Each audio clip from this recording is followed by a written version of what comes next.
चुनाव आयोग ने लोकसभा चुनाव 2024 की तारीखों का ऐलान कर दिया है। इसी के साथ ही सभी राजनीतिक पार्टियों ने चुनाव के लिए कमर भी कस ली है। वही बात अगर बसपा की जाए तो बहुजन समाज पार्टी भी अब एक्टिव हो गई है। पार्टी ने इलेक्शन के लिए अब तक 14 प्रत्याशियों के नामों का ऐलान कर दिया है। बीएसपी ने सबसे ज्यादा मुस्लिम चेहरों पर दाव लगाया है। अब इसके चलते सपा मुखिया अखिलेश यादव की टेंशन और भी ज्यादा बढ़ सकती है। बहुजन समाज पार्टी के उम्मीदवारों के ऐलान से समाजवादी पार्टी के होश उड़ सकते हैं। दरअसल मायावती ने मुरादाबाद और अमरोहा जैसी मुस्लिम बहुल सीटें से मुसलमान कैंडिडेट को चुनावी मैदान में उतारा है। अब ऐसा माना जा रहा है कि बीएसपी कैंडिडेट इस सीट पर सपा के मुकाबले को मुश्किल बना सकते हैं। इसके अलावा बसपा ने कानपुर लोकसभा सीट से कुलदीप भदौरिया को टिकट देकर ठाकुर कार्ड खेला है। वहीं अकबरपुर लोकसभा सीट से भी पार्टी ने ब्राह्मण उम्मीदवार पर बड़ा दाव लगाया है।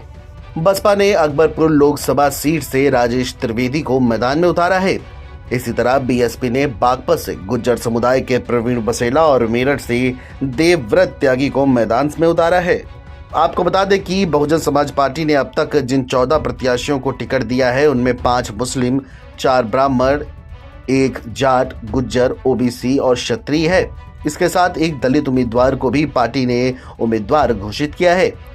पार्टी ने पीलीभीत से अनीश अहमद खान, मुरादाबाद से इरफान सैफी, कन्नौज से अकील अहमद पट्टा और अमरोहा से डॉक्टर मुजाहिद हुसैन को टिकट दिया है।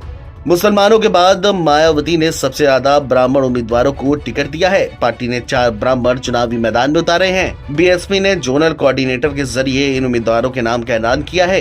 कहा तो ये जा रहा है कि इन नामों का ऐलान मायावती की सहमति के बाद किया गया है।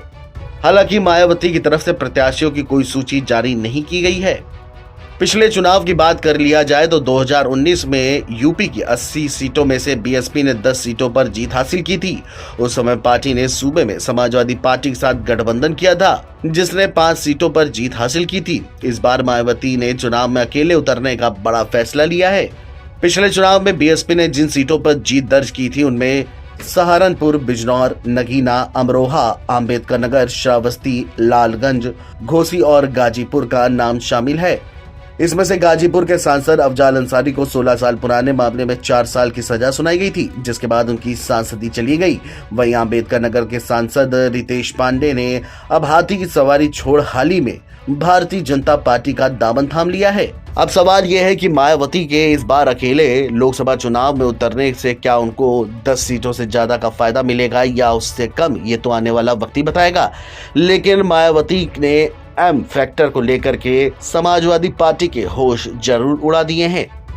Video desk, NBT online.